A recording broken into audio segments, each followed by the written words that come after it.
Assalamualaikum warahmatullahi wabarakatuh. Perkenalkan, nama saya Nurul Amalia dari kelas MBS 2C.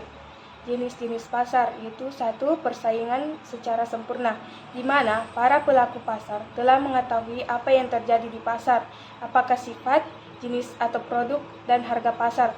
Dalam kondisi ini, para pelaku pasar sangat berhati-hati dalam menerapkan harga pasar. Para penjual harus menjual dengan harga pasar.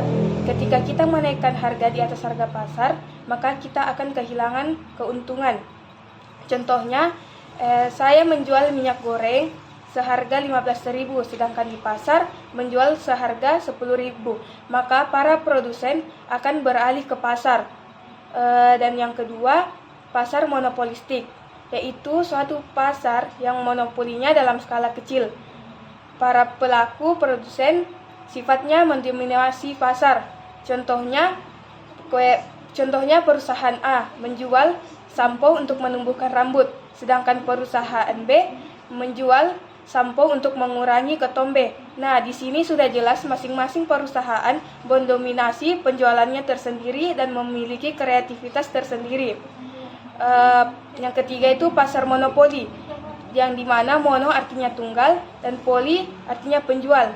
Monopoli adalah keadaan suatu bisnis dikuasai oleh satu perusahaan dan yang tidak memiliki pesaing. Pasar monopoli diberi kewenangan oleh pemerintah, contohnya PDAM, PLN, Pertamina, yang diberikan oleh BUMN menguasai produk ini. Tidak ada perusahaan lain yang menjual barang ini. Dan yang keempat, pasar oligopoli adalah pasar pesaing tidak sempurna. Ini dikarenakan karena jumlah produsen atau pedagang tidak sebanding dengan jumlah pembeli atau konsumen. Contohnya seperti industri rokok. Adapun jenis-jenis biaya, yaitu yang pertama biaya tetap. Biaya tetap adalah biaya yang pasti dikeluarkan oleh perusahaan dalam kurun waktu tertentu, misal sebulan sekali atau 6 bulan sekali. Contohnya seperti gaji karyawan atau sewa gedung. Dan yang kedua, biaya variabel. Biaya ini bisa berubah-ubah dengan kadar waktu tertentu, bahkan bisa juga tergantung dari hasil produksi.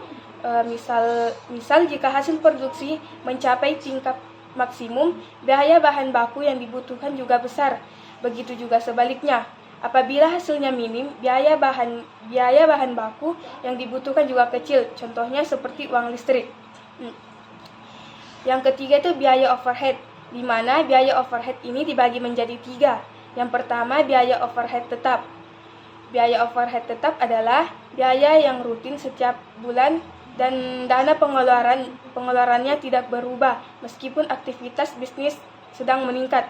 Yang kedua, biaya overhead variabel, yang artinya biaya yang bervariasi besarnya. Semakin tinggi aktivitas di dalam suatu bisnis, semakin tinggi juga overhead yang harus dikeluarkan oleh perusahaan.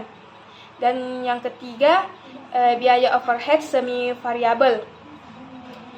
Biaya overhead semi variabel adalah biaya yang memiliki karakteristik perpaduan dari biaya overhead tetap dan variabel. Dan adapun biaya tetap yang terakhir, yaitu biaya marginal.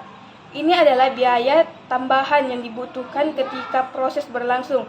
Contohnya ketika kita menggunakan suatu tenaga kerja lagi.